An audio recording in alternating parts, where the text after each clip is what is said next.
Greetings, fellow men. Servus Männer, it's Red Pill Germany again, and today I want to talk to you about a kind of controversial subject. Yesterday I read that President Donald Trump says that the crime rate in Germany is actually false, that it is underreported.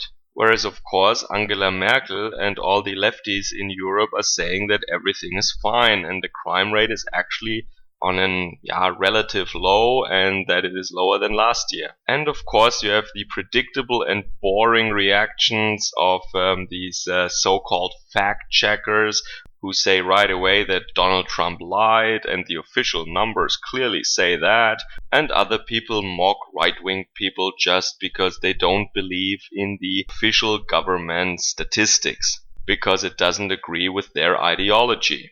Now in this little talk I want to present to you clear proof and evidence that the crime rate in Germany is actually much higher than the reported one, and to a degree that is much larger than in other countries maybe, and for reasons that are very specific for Germany. And for that I will use newspaper articles from mainstream publications and official statements of high-ranking police officers and prosecutors and politicians. They said that openly into rolling cameras or video recorders during an interview, and these points are not controversial at all. This is common knowledge in Germany. It just doesn't come to mind when people talk about that. They just look at numbers. And I always get frustrated when people only look at numbers, because I am an experimental physicist, and as such a person, and all scientists by the way, should know what science is. It is counting and measuring. Only what you can count and what you can measure is actually part of observable reality. Anything else is fairy tales and metaphysics. And of course, crime and offenses can be counted and they can be put into a statistic database very easily. Now I am not suggesting that some deep state leftist bureaucrats are tweaking the numbers and that they would only report, let's say, 15 offenses in a certain district when there was actually 25, so that their figures look good for the next election term. I'm not saying that. That might be going on top of the effects that I want to talk about, but this is mere speculation. So, and one more thing about numbers. If people only give you a number without context and without any additional information, you actually don't know anything about the matter. It would actually be better for you had you never heard that number, because then you would not be under the illusion that you actually know something. If you only have a number, but you don't know how that number was produced, how exactly it was measured, then you don't know anything, and the number is useless and doesn't contain any information value whatsoever. So you must look at the way that the number was produced. How was the measurement done? How was the counting actually done? This is what's important. Now let's look at the actual example of crimes in a given year or offenses in Germany. The police works on a number of cases after citizens accuse someone or report a crime, and then they open a case or not.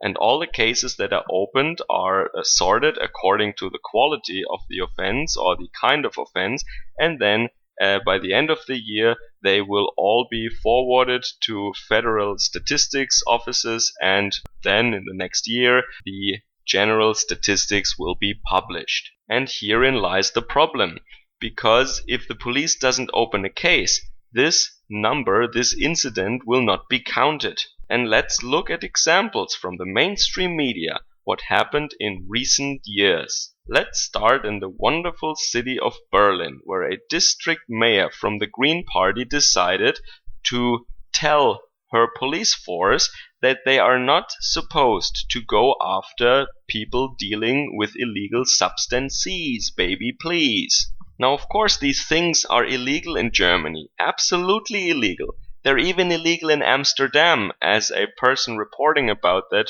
told to a newspaper. So in these areas of Berlin, police officers are forced to just stand there while a xenoid drug dealer just sneers at them, knowing very well that the police officer can't do anything about it. It goes so far that even local migrants in Berlin are actually afraid for the safety of their children, because the most horrible substances have been found in sandboxes on playgrounds there. So here you have the case of a commie lefty politician who just decided that the laws should not be enforced anymore, period.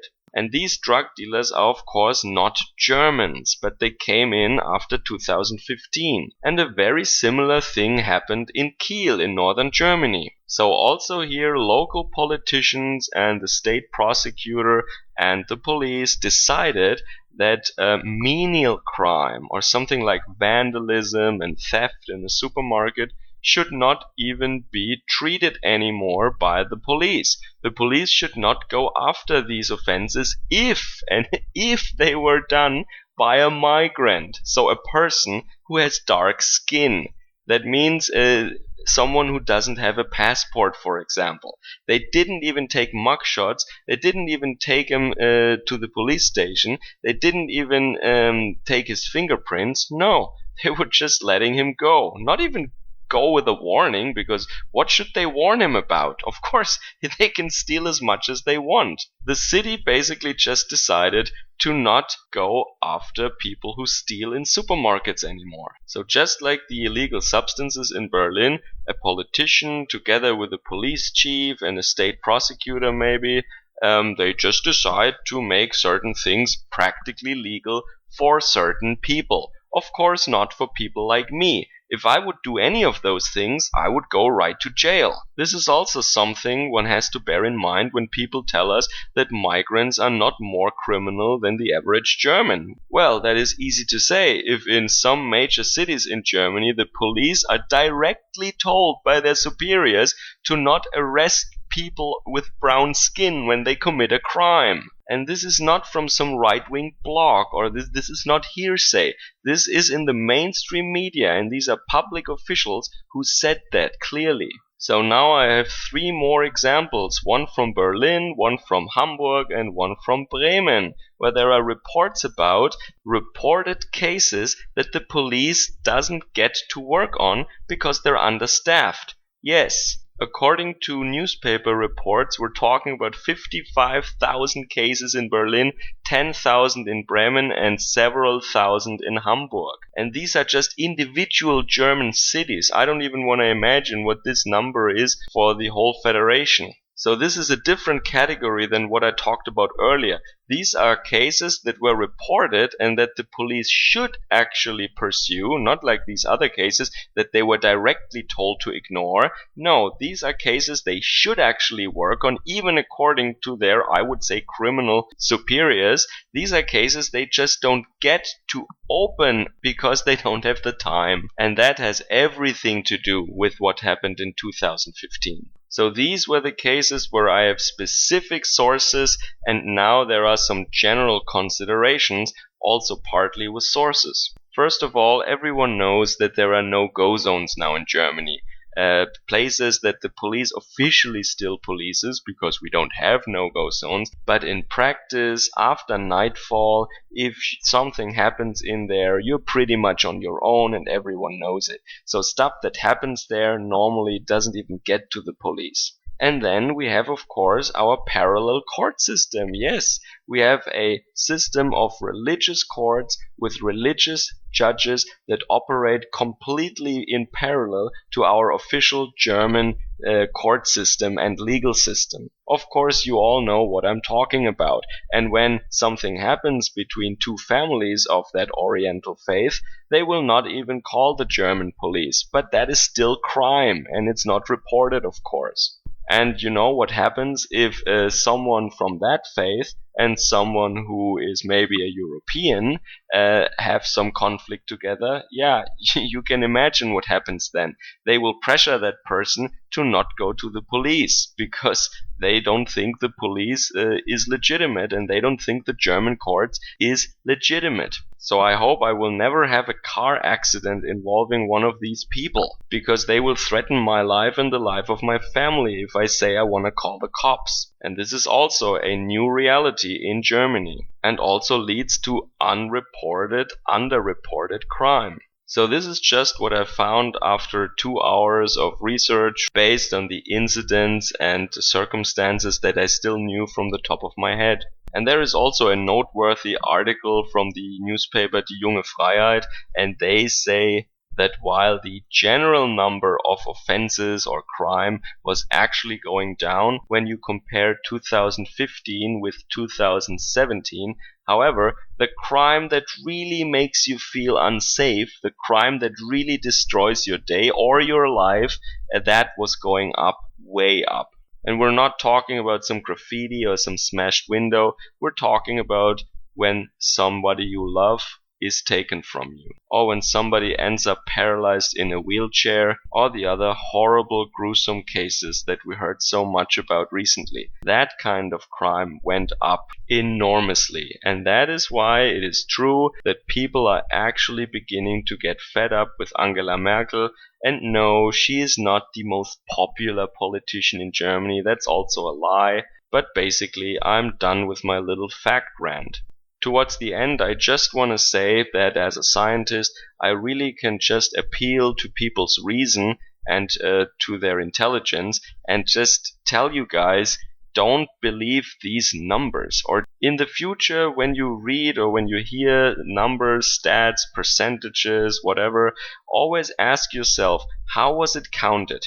How was it measured? Are there systematic errors? Is there noise maybe? Is it significant? And in this case, it is not noise. It is a systematic error in data acquisition, where hundreds of thousands of cases are not even counted to begin with. As police chiefs say, they never show up in any official statistic, but these cases happened.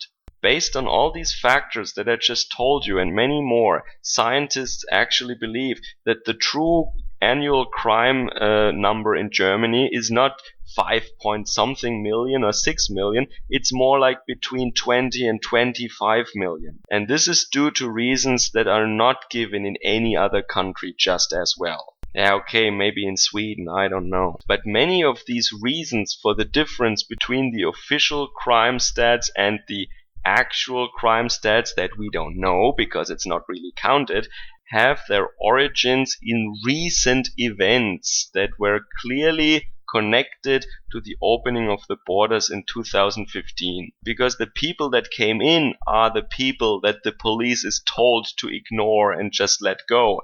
And the crime that they still do and the things they still commit are the reason why the police is overworked and cannot actually cope with all the crime that is reported to them. It is a phenomenon that is entirely new in Germany's history.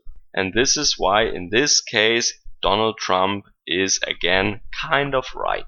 Enjoy the rest of your day. Servus, Kameraden.